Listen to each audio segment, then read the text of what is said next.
Modern India, आधुनिक भारत।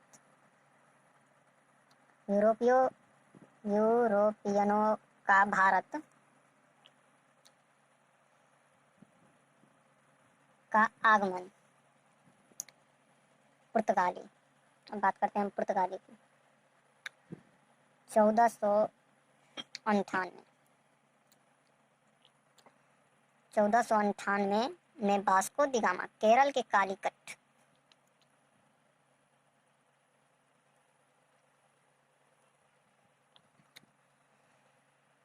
कालीकट स्थान पहुंचा। कालीकट का शासक जेमोरिन इसका स्वागत किया। यात्रा व निकालने के बाद भी 60 गुना लाभ प्राप्त हुआ। 1500 ईस्वी पेड्रो अल्ब्रेज कैब्राल द्वितीय पुर्तगाली अभियान चलाया। पेड्रो अल्ब्रेज कैब्राल के द्वारा द्वितीय पुर्तगाली अभियान चलाया गया था। 1502 ईस्वी में दूसरी बार वास्को डी गामा भारत आया था। वास्को डी गामा कब भारत आया था? 1502 ईस्वी में। 1502 ईस्वी में वास्को डी गामा दूसरी बार भारत आया था। अल्फांसो डी अल्मिंडा, कौन? अल्फांसो डी अल्मिंडा 1505 में से 1509 तक भारत में रहा था। अब कोई पूछे 1505 से 1509 तक भारत में कौन रहा था, तो हम बताएंगे कौन? Alfonso de Almeida. इसके ही द्वारा ब्लू वाटर पॉलिसी चलाई गई थी। किसके द्वारा ब्लू वाटर पॉलिसी चलाई गई थी? अल्फांसो डी अल्मिंडा के द्वारा ब्लू वाटर पॉलिसी चलाई गई थी। पुर्तगाली हिंद महासागर में सबसे शक्तिशाली हो गया। अब इस समय क्या हुआ? पुर्तगाली जो है हिंद महासागर में सबसे शक्तिशाली हो गया। 1509 ईस्वी में अल्फांसो डी अल्बुकर्क भारत आया। इसने 1510 ईस्वी में गोवा पर अधिकार प्राप्त कर लिया।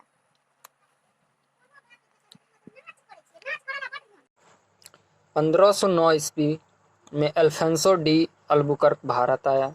कौन आया? Alfonso de Albuquerque. उसने 1510 ईस्वी में गोवा पर अधिकार प्राप्त कर लिया। अब 1510 ईस्वी में गोवा पे किसने अधिकार प्राप्त कर लिया? तो अल्फांसो डी अल्बुकर्क ने 1510 में गोवा पर अधिकार प्राप्त कर लिया। वास्तविक संस्थापक माना जाता है और अल्बुकर्क को ही भारत में पुर्तगाली साम्राज्य का, किसको? अल्बुकर्क, अल्फांसो डी अल्बुकर्क को ही भारत में पुर्तगाली साम्राज्य का वास्तविक संस्थापक माना जाता है।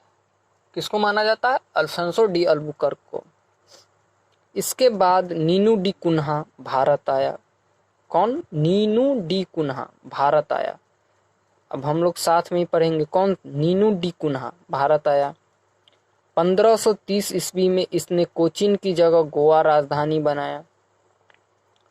अब देखिए, नीनू डी कुन्हा ने अपनी राजधानी को बदल दिया। कहाँ बदल दिया? गोवा की जगह, कोचीन की जगह गोवा राजधानी बनाया। कहाँ? कोचीन की जगह गोवा को अपनी राजधानी बनाया। प्रसिद्ध संत फ्रांसिस्को जेवियर, कौन? Francisco Xavier. ये फ्रांसिस्को जेवियर कौन थे? प्रसिद्ध संत थे। कौन थे? प्रसिद्ध संत। कौन? Francisco Xavier. याद रहना चाहिए कौन? Francisco Xavier. पुर्तगाली गवर्नर अल्फांसो डिसूजा के साथ भारत आया था। अब देखिए, अब ये जो है फ्रांसिस्को जेवियर किसके साथ भारत आया था? अल्फांसो डिसूजा के साथ भारत आया था।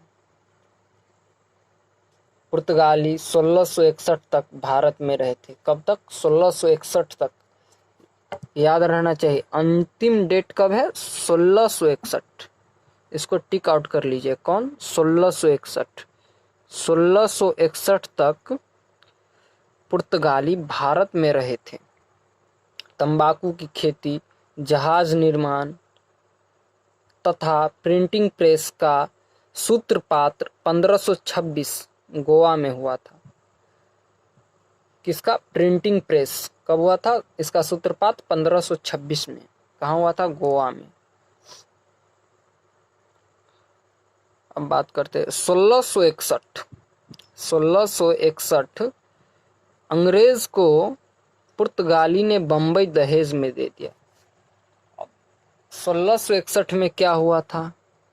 1661 में पुर्तगालियों ने अंग्रेज को बम्बई दहेज में दे दिया।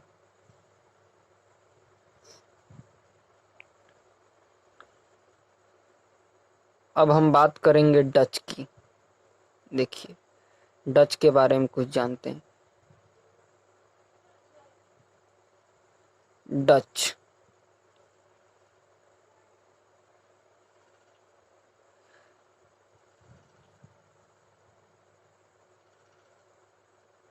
डच ने अपना पहला प्रयास 1552 ईस्वी में किया।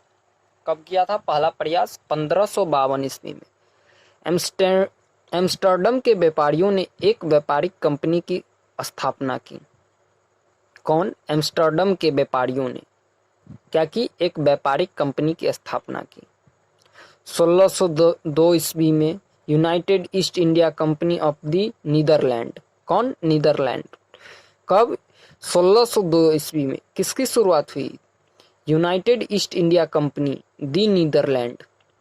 1605 ईस्वी में अपनी पहली फैक्ट्री मसूलीपट्टनम में स्थापित किया। अब देखिए डच ने अपना पहला फैक्ट्री कहाँ स्थापित किया था? 1605 ईस्वी में। कहाँ पे?